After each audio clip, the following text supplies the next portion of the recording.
Abdelmadjid Tebboune, le président de la République, a présidé une réunion de travail consacrée à l'application de la nouvelle augmentation d'allocation touristique fixée à 750 euros. Le président de la République, son directeur de cabinet, le gouverneur de la Banque d'Algérie, le ministre des Finances et le directeur général des douanes. Tout ce beau monde réuni pour une allocation de 750 euros. Il ne s'agit pas de lancer un missile ou de lancer une intelligence artificielle. On va voir dans les pays voisins. L'allocation touristique en Tunisie, elle est de 6 000 dinars tunisiens. C'est l'équivalent de 1815 euros. Tout est clair, tout est précis. Passeport, photocopie de la carte d'identité, déclaration sur l'honneur, un formulaire qui est rempli. Ensuite, tu retires la somme d'argent en devise et tu voyages. Au Maroc, c'est encore plus facile. Où il faut faire la demande au niveau d'une agence bancaire, ou faire la demande sur une application mobile, des banques. C'est simple.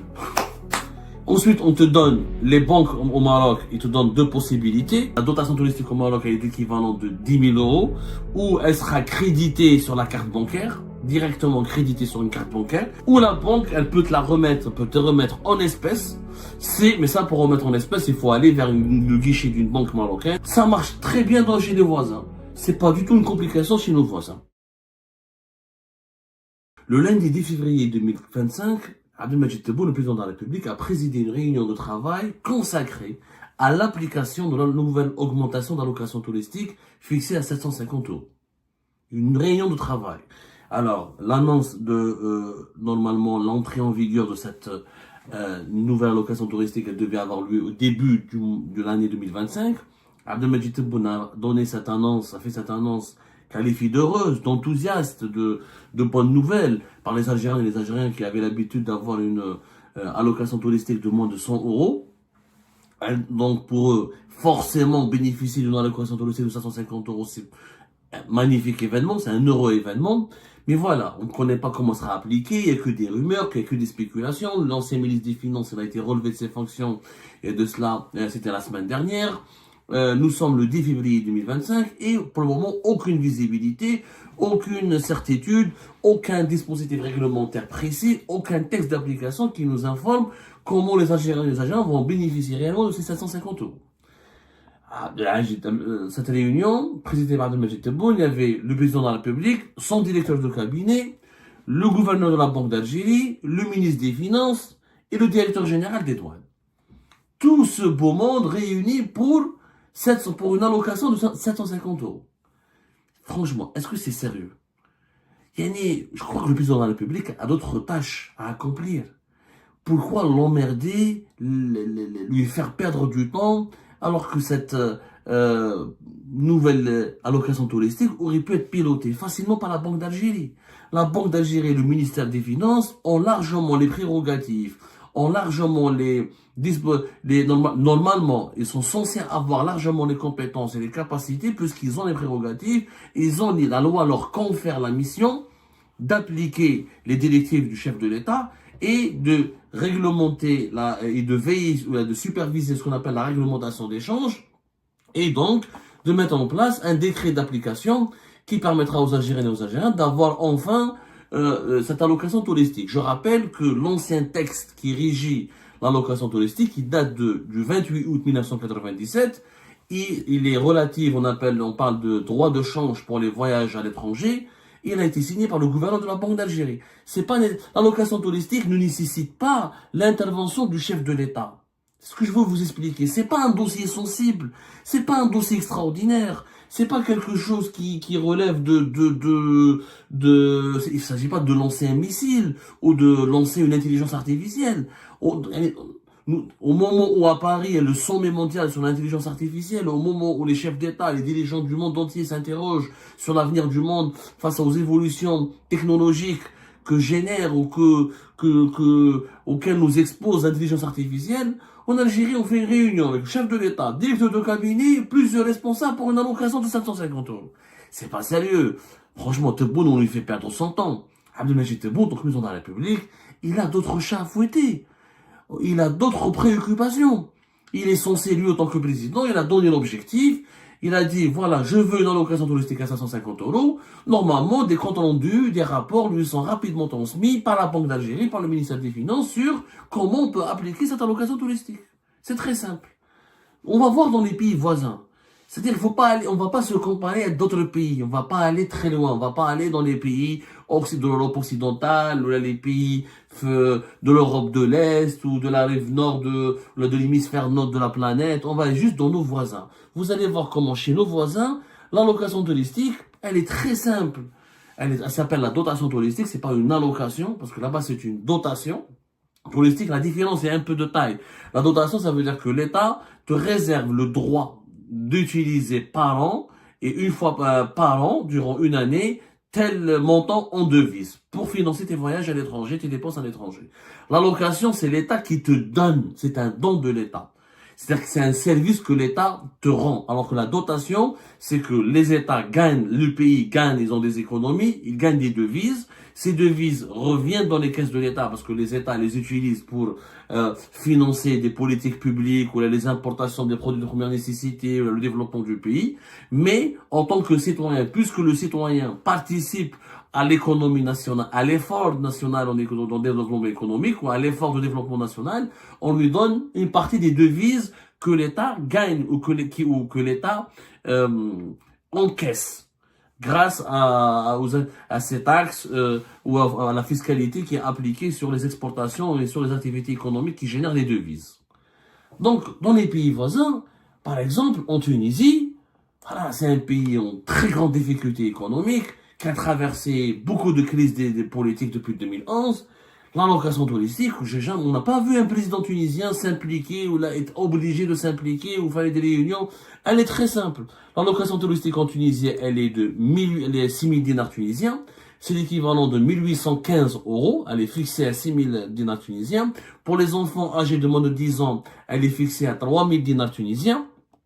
Donc les enfants, ils toucheront la moitié. 3 000, c'est 907 euros. Donc les enfants tunisiens auront droit à une allocation, à une dotation touristique ou à un droit de change plus élevé que les adultes en Algérie. Mais c'est pas grave.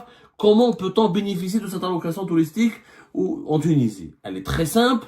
Il y a ni complications, ni intervention de chef de l'État, ni rien du tout. Il faut aller dans une banque tunisienne agréée par l'Office d'échange tunisien, agréée par les autorités tunisiennes, présenter les documents, le passeport en cours de validité, une photocopie de la carte d'identité nationale, une déclaration sur l'honneur dans laquelle vous certifiez que vous êtes résident tunisien, remplir un formulaire, ça s'appelle le formulaire de demande d'allocation touristique, signer le formulaire, déposer la somme d'argent que le Tunisien possède, veut échanger en échange de ces 1800 et quelques euros. On appelle ça remplir un bordereau de dépôt de devise, c'est-à-dire que tu payes en dinars tunisiens ce que tu vas recevoir en équivalent en devise. Ensuite, la banque va transmettre la demande directement à l'office d'échange tunisien. Il y a un office d'échange en Tunisie qui gère, comment on appelle ça, qui gère l'allocation touristique. Qu'est-ce qui se passe ensuite?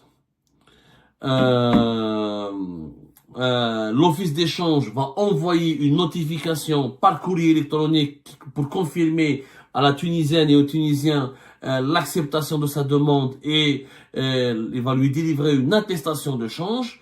Ensuite, il faut juste avec cette attestation de change, le Tunisien va aller retirer la somme d'argent en devise qu'il a déposée sur le bordereau de dépôt de devise. Cette démarche.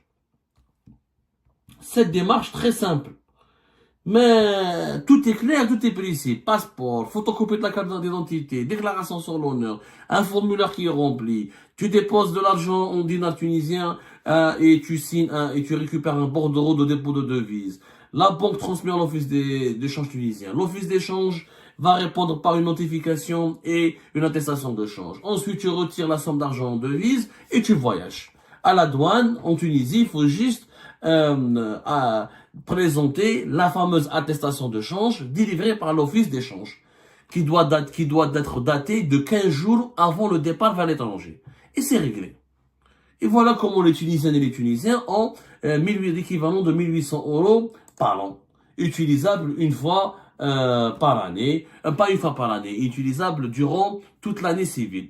Voilà, ils ont le droit à une fois par an 1815 euros qui peuvent être utilisés durant toute l'année civile. Et c'est pas compliqué. On se l'a comme on dit. Mais clair, net et précis. C'est pas besoin de il y a pas besoin de spéculation. Le directeur de l'aéroport de Carthage parle, ou la presse des spéculations, ou les députés parlent. Personne ne parle. Il y a des institutions, c'est l'office d'échange. Il y a un office d'échange en Tunisie qui est chargé de réglementer les devises. En Algérie, nous avons la Banque d'Algérie. On a une direction générale en charge d'échange, etc. au niveau de la Banque d'Algérie. Peut-être qu'il faudra créer un office d'échange en Algérie, comme la Tunisie au Maroc, pourquoi pas. C'est un débat, c'est entre techniciens. En tout cas, ça demande pas beaucoup de temps et beaucoup d'énergie. C'est des démarches rationnelles qu'il faut encadrer. C'est facile à encadrer. La location touristique, encore une fois, il s'agit pas de vendre des armes, ou de vendre de la drogue, ou là, c'est juste des devises qu'il faut échanger en échange de la monnaie nationale. Pas compliqué. Alors, au Maroc, c'est encore plus facile. Au Maroc, c'est très simple. Qu'est-ce qu'il faut faire? Il faut aller vers une banque, une agence bancaire, d'une banque marocaine ou d'une banque étrangère agréée par les autorités marocaines. Il faut faire la demande de la dotation touristique directement à la banque. Tu fais une demande. Ou tu utilises une application mobile sur Internet. Tu peux même, par exemple, cette application, les Marocaines et les Marocains peuvent demander leur dotation touristique 48 heures avant leur départ. Mais il faut vraiment faire la demande sur une application, ou il faut faire la demande au niveau d'une agence bancaire, ou faire la demande sur une application mobile, des banques. Sur les applications mobiles des multiples banques présentes sur le territoire marocain. Ensuite, c'est simple.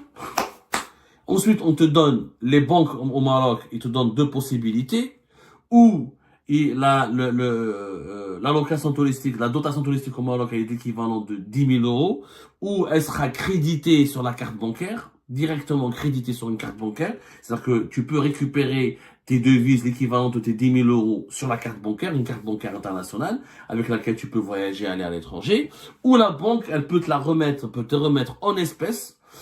Mais ça, pour remettre en espèces, il faut aller vers le guichet d'une banque marocaine, et c'est là où tu auras le droit à 10 000 euros. Bien sûr, il faut apporter la différence en dirham ou en monnaie nationale. Et après, tu voyages à l'étranger, le plus normalement. Bien sûr, il y aura une attestation de change qui sera délivrée, etc. Et c'est réglé. Mais il y a ni cafouillage, ni confusion, ni implication du palais ou du roi ou de la reine ou je sais pas quoi ou des enfants du roi. Pas du tout. C'est très facile. Les banques gèrent, il y a l'office d'échange au Maroc qui surveille. Au niveau des douanes, comme en Tunisie, pour aller vers le port, pour sortir d'un aéroport marocain, il faut passer par les contrôles des douanes. Les douaniers vont demander les attestations de change. S'il y a des devises, s'il y a des billets en devises qui ne seront pas justifiés par une attestation de change, c'est-à-dire qui s'approuve qu'il s'agit de la dotation touristique, et ben là, la loi s'applique, il s'agit d'un trafic de devises ou d'une utilisation de la dotation touristique à des fins non prévues. Et là, il y a des peines, il y a même des peines de prison, il y a des peines de très sévères au Maroc, etc. C'est très simple. C'est pas du tout compliqué.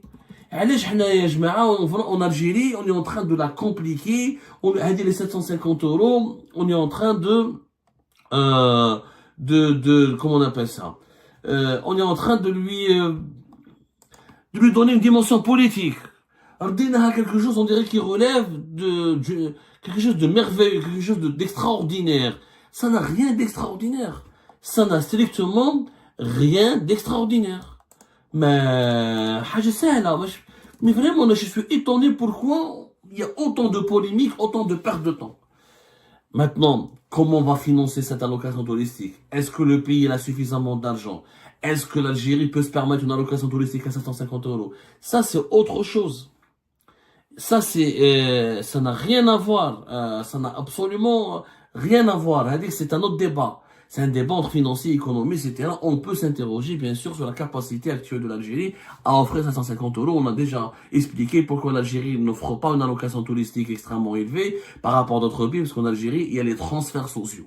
En Algérie, contrairement au Maroc et à la Tunisie, le pain, il est pratiquement gratuit, le gaz est pratiquement gratuit, l'électricité est pratiquement gratuite, les carburants sont pratiquement gratuits, l'eau est pratiquement gratuite, il y a plusieurs produits qui sont subventionnés directement. L'eau, l'électricité, les carburants, les céréales, le sucre, l'huile de table, etc.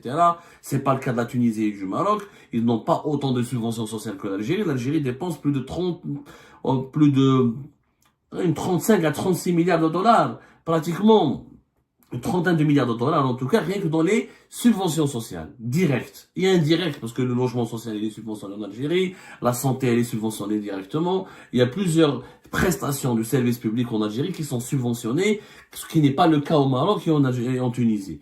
Du coup, l'Algérie elle a besoin de ces devises pour importer les produits de première nécessité et pour combler le différentiel entre la véritable valeur de ce service public ou de ce produit de première nécessité qui est consommé par le citoyen algérien et son coût réel qui est financé par l'État. Ce n'est pas le cas de la Tunisie et du Maroc. Mais ça ne justifie pas pour autant de cafouillage.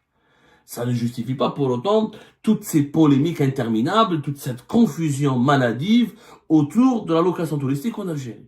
Il n'y a pas besoin d'intervention du président, il n'y a pas besoin d'une réunion avec le président, il s'agit d'un décret, d'un texte d'application qu'il faut préparer, de démarches administratives qu'il faut mettre en place, d'un circuit qu'il faut mettre en place avec les banques, avec les institutions bancaires, ça s'arrête là. C'est pas du tout compliqué, Ajma. Moi, je ne comprends pas comment ça marche très bien chez les voisins. C'est pas du tout une complication chez nos voisins. Je vous remercie toutes et tous sans exception comme d'habitude pour avoir suivi la vidéo jusqu'à la fin et toutes nos vidéos. Je vous remercie pour vos commentaires et pour vos réactions. N'oubliez pas de nous laisser des commentaires sur le sujet de cette vidéo et aussi de vous abonner à la chaîne si vous n'êtes pas encore abonné. Donc voilà, je vous remercie encore pour votre soutien à la chaîne, pour vos abonnements et pour toutes vos réactions et pour vos commentaires très diversifiés. Donc voilà, merci encore une fois et à la prochaine dans une nouvelle vidéo. Au revoir.